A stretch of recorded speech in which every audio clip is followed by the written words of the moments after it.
Hi again! During the project startup phase, there are a lot of tasks for the BIM coordinator.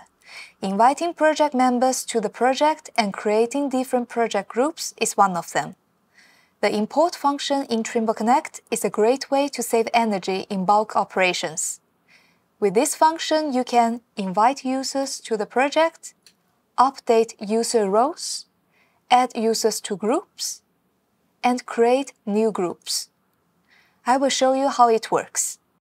First, setting up the spreadsheet. To use the import function, your spreadsheet must contain the following columns with the exact spelling listed: user email, role, user groups. Then fill out the spreadsheet. If the user email doesn't match with an existing project member, they will be invited to the project during the import process. If the role column is left blank, the user will be invited with the role of user. To import a single user to multiple groups, separate the group names by using a semicolon. If the group doesn't exist in the project, it will be created during the import.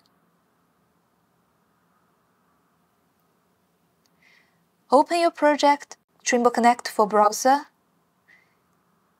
Go to Team page. Select Import from Excel at the top of the page. Click Browse. Select the Excel. After the import is finished, you will receive an email. Now you can see all the members and groups are imported successfully. And thank you for watching.